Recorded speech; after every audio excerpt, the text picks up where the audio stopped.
What's going on, guys? Welcome to another edition of Panels and Pages. I'm your boy NarikChase, and in this video, we're going to be reviewing Silent Hill 2, the novel.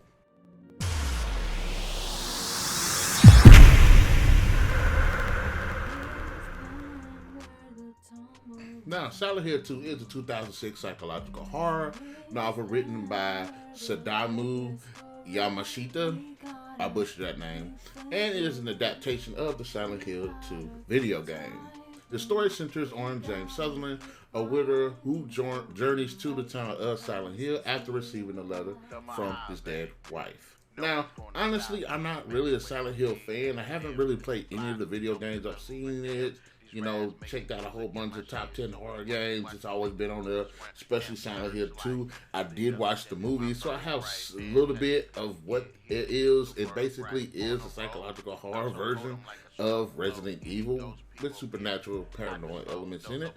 And I've always found the idea of playing those games intriguing, just hadn't got around to it. And I gotta say, this book was a good introduction to the actual game. Now, I'm not sure exactly how faithful it is to the game, but there was a lot that I did appreciate for them. Let's go ahead and go down the list. First of all, I did like the characters. I thought James was likable. I understood his motivations, and the more that the story continued, got to learn a little bit more about his backstory and why he's in this position that he's in.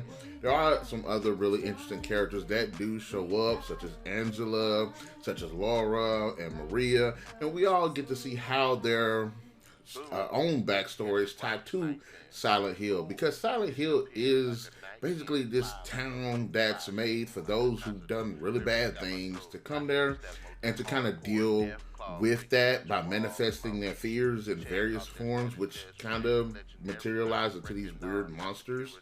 So it's actually, and this leads me to, I like the fact that the town is very, very creepy. There's this fog that's just there. It maintains this creepy atmosphere. You never know what the character's going to see. You never know what monsters are going to appear. And it's just the psychological horror elements, I think they work really, really well. Again, I'm not sure how well they work compared to the game, but just overall, I think in the writing, it does a decent enough job to basically understand why these characters are just dealing with this and going through the motions of being driven insane.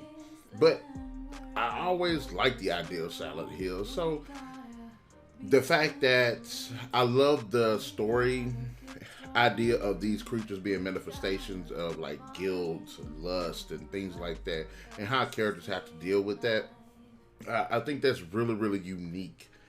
And I'm not really sure if that's kind of like a Japanese thing where like monsters are tied to like emotions and stuff like that. But honestly, I think it definitely works in this book. The story does go at a pretty good pace. When the book starts off, things are already happening. James is in Silent Hill, and it's not very long until he starts encountering these weird, crazy, dangerous monsters, as well as people that are just losing their shit in this town. There are some pretty good twists, and again, I love the explanation of these monsters and how they tie to the characters. But as much as I did enjoy the book, there are a couple of things that I think it could have worked in its favor.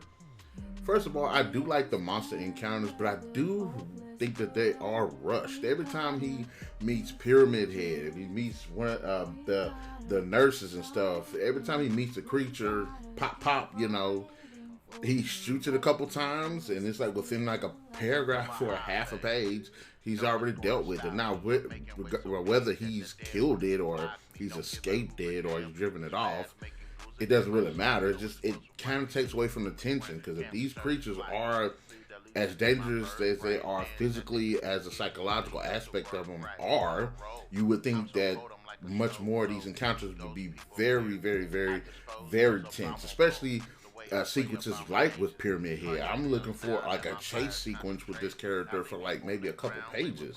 We don't really get that. So it kind of takes away from how dangerous they are. Yes, they have a moment, but you would think it'd be drug out a bit more. The story does feel like it's too short to me. It feels like there's a lot that could have been, a lot more could have been explored. Maybe there's a bit more going on with what Silent Hill is, rather than just the characters, the location, maybe a bit more backstory, because we do get some tidbits, but I don't think it's enough, as well as kind of how these other characters, even though they were drawn here, kind of like where they come from. It feels like there could have been a bit more to the world itself, to the story a little bit, and possibly because of the world itself, I'm putting the expectation on the book. But it's my understanding that the book does dive more into the characters. I just kind of wish there was a bit more with the world. To me, and maybe it's because the fact that I think that the encounters are rushed, that it could have been longer. So that's kind of one of my biggest things, that could have been drawn out a little bit, maybe some of the encounters, which is why I say it could have been longer. And there are some psychological elements that I don't really like. I don't like when you sit here and you're dealing with Pyramid Head. He has you against the ropes, and then next you know, gone. And there's a couple of times in the story where it's like that, and it balancing this thing where it's like psychological versus material.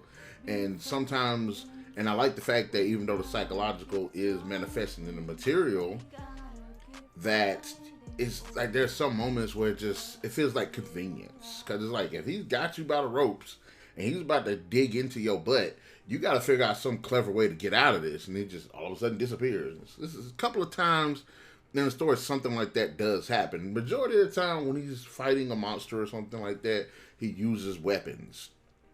But there are a couple times in the book where it's like, where the hell did they go?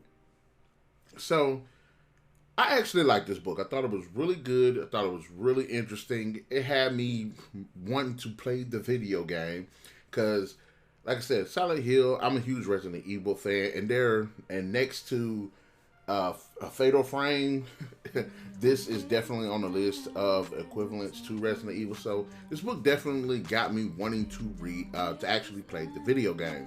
I did like the characters, I like the worlds, I like the monsters, I even like the psychological elements, and even though I did have my nitpicks, I still think this is a decent read. Now, will I feel this same way if I played the video game? I don't know, but having not played it, I can only say that Silent Hill 2 deserves 3 out of 5. So guys, in the comment section below, let me know, what are your thoughts? Have you read this book? Have you not read this book? How closely tied or how closely faithful is it to the Silent Hill 2 video game? And what could they have done better to just make this a much more engaging read? For the most part, I actually did enjoy this, and I'm looking forward to reading more of the Silent Hill novels, which I ended up finding out that they actually got more. So there's the Silent Hill games that I can play and Silent Hill novels I can read. So be sure to hit that like, share, subscribe, and the notification button to get the best of what we got going on this channel, and we'll definitely catch you guys later.